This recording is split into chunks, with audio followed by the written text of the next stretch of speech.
Let's start watching. Yes, let's go. The orc sent a request for arty and mortars. That's it.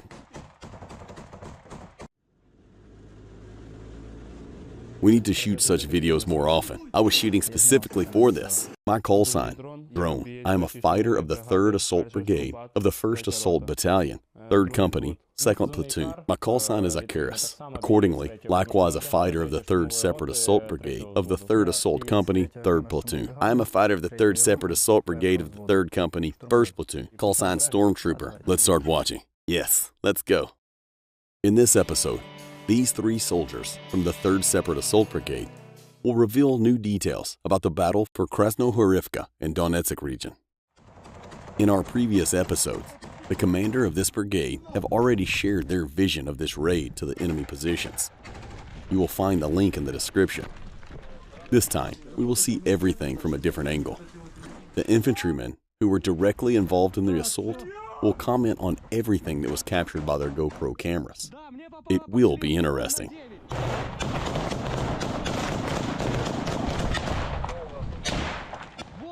Here, see where they're shooting. How do you want to run across?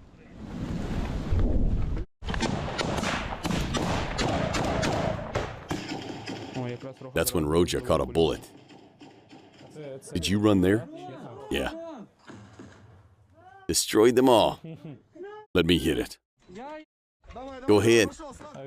Well, here's a video from my GoPro. We were waiting for Wenger's group to get a foothold so that we could go to storm the place. And it had been about 20 minutes. They were taking a long time to get a foothold. And we were so tired of waiting that we were just sitting there on adrenaline thinking, let's go and storm it. And when the command was given to start the assault, we immediately dismantled that house with everything we could, using an RPG, a bulldog, a Kalashi, and an underbarrel grenade launcher.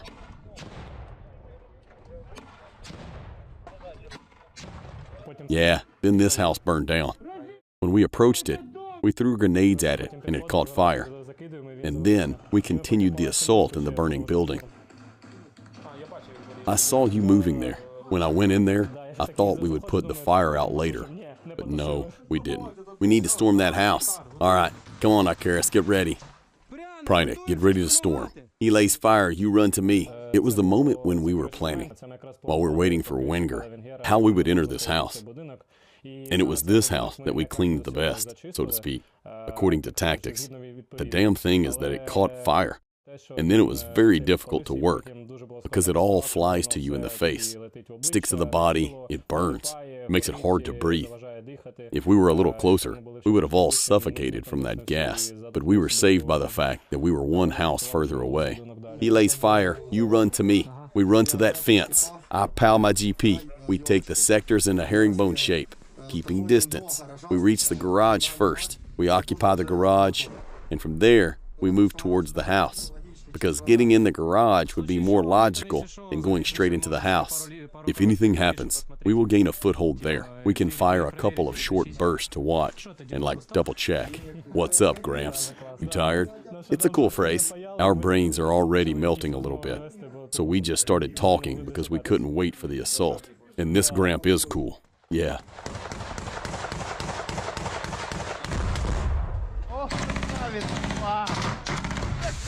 Take that, bastard. It's Wenger's group that's storming. Oh, and this is our tank. It's a baby. He worked right next to me.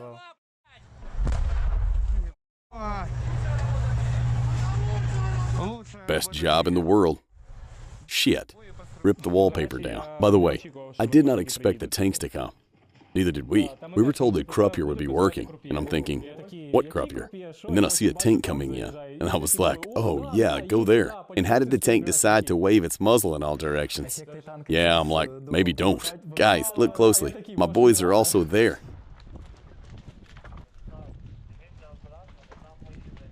This was when we were throwing grenades at them. Was this in the evening? Nah, it was more like middle of the day. It was around 3 p.m. Here, I also throw grenades at them. The sun went behind the clouds. I get it now. It's a grenade attack. It just looks like evening. Because this is exactly the moment when I ran out of this gate from here to the road and then fired an RPG at the enemy. I took aim, fired, hit them right in the window, and there was a boxer behind me. It turned out that he was knocked down by the shockwave. He falls down. I turn to him and say, "Boxer, what happened? Let's get up." Bam. I pick him up and we quickly run back to the shelter. At that moment, the house started to burn and burn. I saw it all. I said to Monday, "Look, the orcs have lit the stove in the house." I looked and there was a fire burning. Smoke was slowly rising, as if someone had lit a stove. That fire burned for about 5 minutes. And then a strong fire came from there. And we heard orcs screaming in the house. "Come on, get out of here." Each of us took a sector and started shooting at the windows. Yes, and at that moment, they were all jumping out. The Russians don't even have tourniquets. They have those rubber bandages. That's crazy. They all love those rubber bandages. I don't know why they love those, but the orcs wrap themselves up with rubber bandages. Shit. A shitty situation. That was their situation. I listened to their radio and couldn't stop laughing. Hold on. Go forward. This moment is especially funny. Remember, before that, the orcs requested artillery. They gave the coordinates and asked for a strike on our house, in the house where the Icarus was. I reported on the radio that they were preparing an artillery attack on us. As a result, 2 shells were flying. The first one hit the house with the orcs, and the other hit their second position. And their commander asked on the radio, "Did you see where the shells hit?" And their shoulder shouts in the radio, "You hit us. You were shooting at the wrong place." And he starts explaining to them that they need to look to the right of the road. "This is not a sniper rifle." "Yeah," he says, "it's not a sniper rifle. Sorry." They came close to us.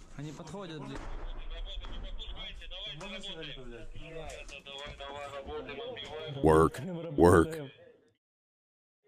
Yes, their motivation is at the highest level. Yeah, must have them motivated a lot. He doesn't give them information. He just tells them to go ahead. Are they going to attack? No, it's still quiet. This is exactly that moment. Tell them the orcs sent a request for arty and mortars.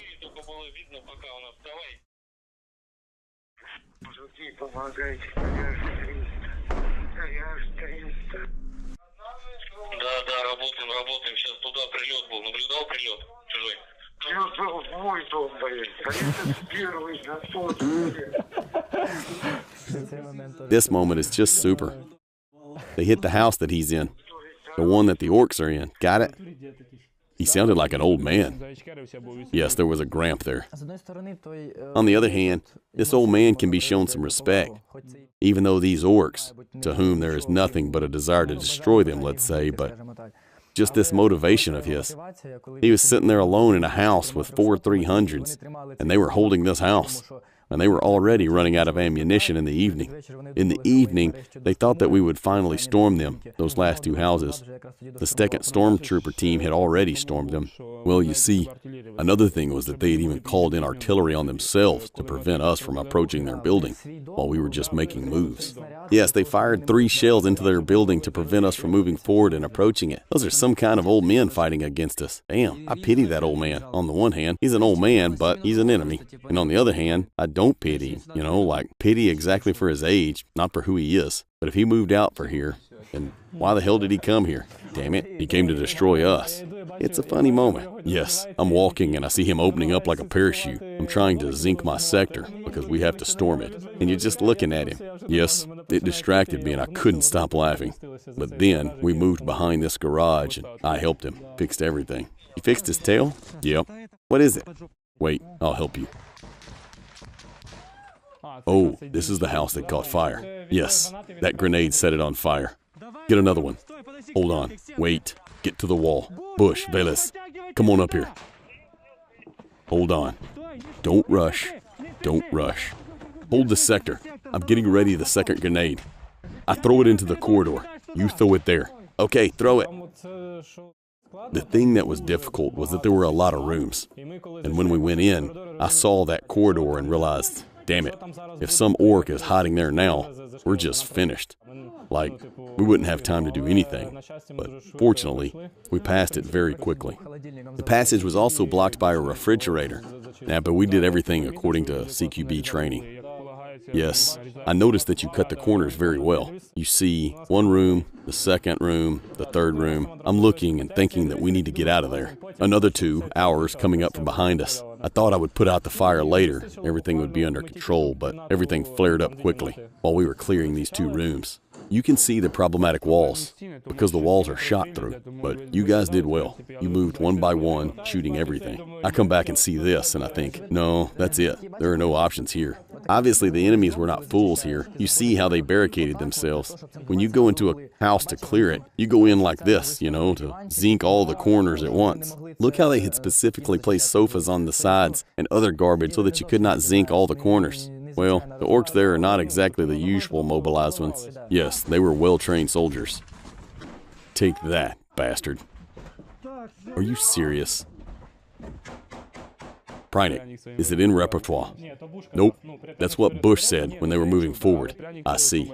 But Prynik is also a brave guy. Bush aggressively stormed those orcs. Yes, he's a cool guy.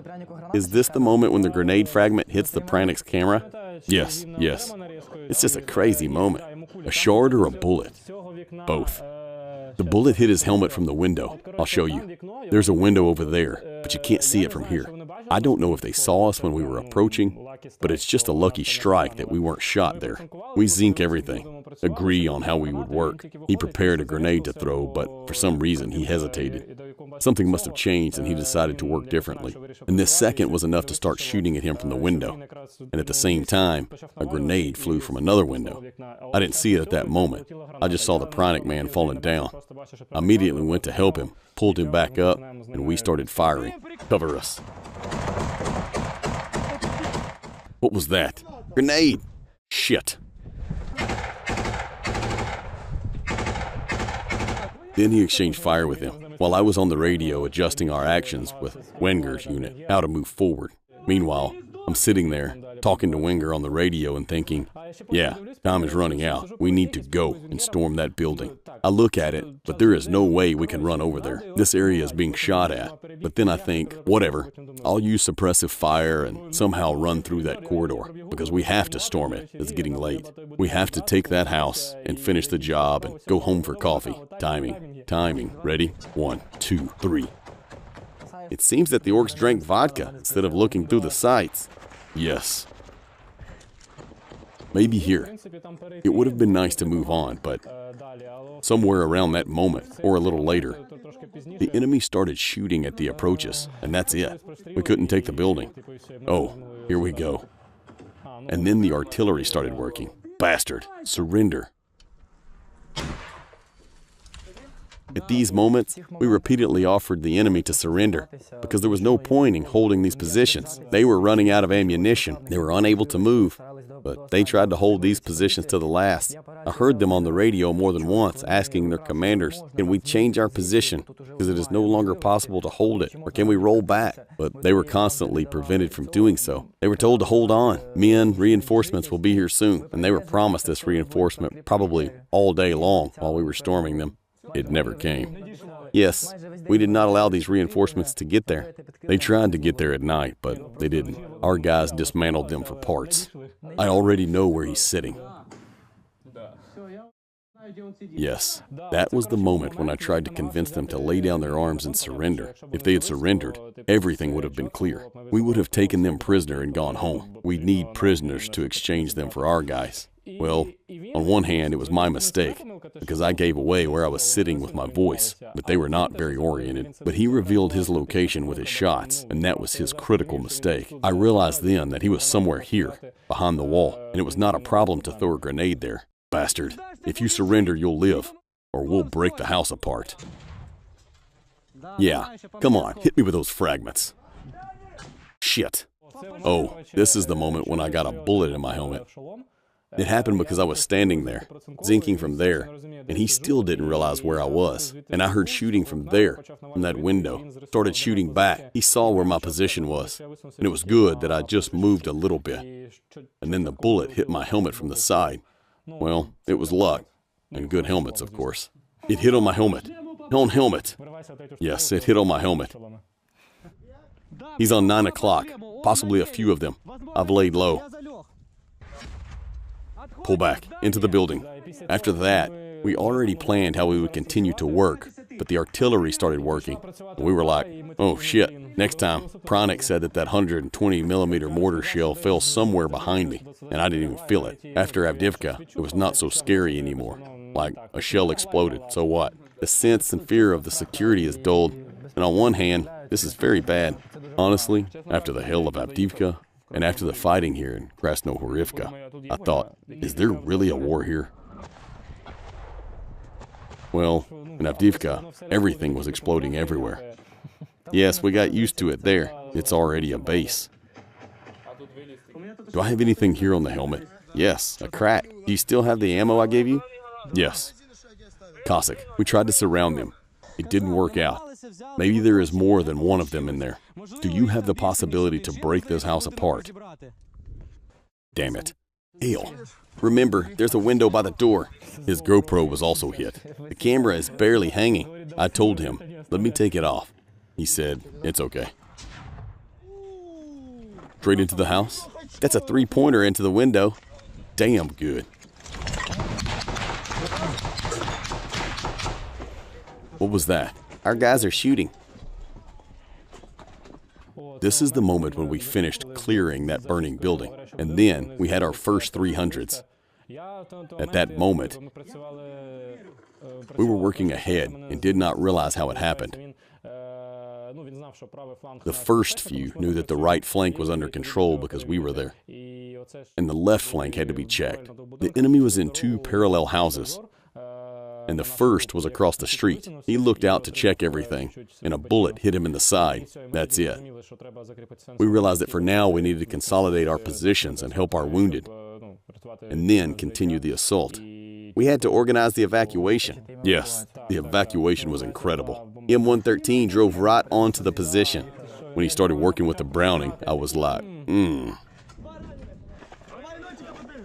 2 WIAs. Faster. Orcs in there. Tell Pranic to lay fire at that house. Pranic, lay fire at that house. There's orcs. Hold on, bro. We'll help you. With such injuries, Enoch was holding up well. He even came into the M himself, saying, where's my phone? I'll get up myself, I told him. Stay down. He's Terminator.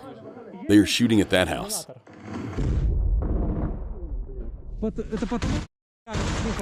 Calm down. I got you. Let's get him in there. Where? Into that house. No, M will come there. The burning house is a landmark. Prepare smoke bombs. Later we told the tank the same thing. The landmark is a burning house.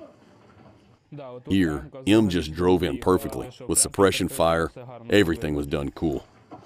At first, we thought they didn't understand where they were going. We thought, damn, how can we correct them now? It's going to be a problem. But they deliberately drove forward first, pinned the enemy down with fire, and then drove up to us. Yes, the crew did a great job. When the M arrives, we need to drive it right up to the building with its butt towards us. Copy, the fire was coming from there. If we just go out onto the road, we risk getting more WIAs. Do you copy? Plus. When it arrives, guide him through so he can drive right up to it. Do you copy? Roger that. The reference point is the burning house. Also the smoke. Also, we'll be directing him visually. Do you copy? Over there. It was at this moment that we thought they were lost and the evacuation would take a long time. Yeah, they seem to have gone further away. Were the orcs trying to destroy M with machine guns? No, it was Wenger who decided to storm the building under the cover of M while the shooting was going on. I see. From their flank, you can see them running over there. It's very clear work here. I thought, how are they going to get in there? Oh, okay, you can do like that. We thought we were going to drag them out now, but the unit left on its own. Yes, I planned everything. I told them, you help the unit and I'll help Cooper. But they left on their own, okay? Done. Close the ramps.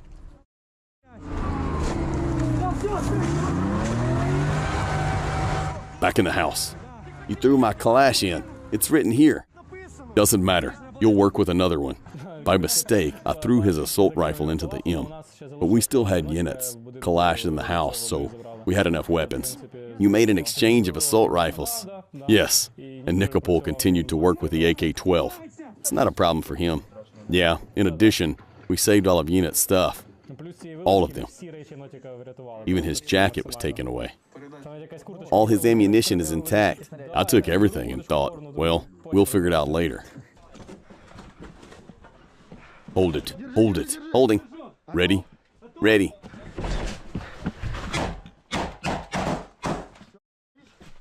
Clear? No, one more corner. I found myself a trophy. We cleared the house, and we were already planning to move on to the next one. While we were zinking the sector, Prynek found a trophy grenade launcher, which he then took away. My trophy is lying in there, bro. That's mine. Okay. A grenade launcher? Mine. I noticed it first. I'll take it. Look, we approached that house across the road. The task was as follows.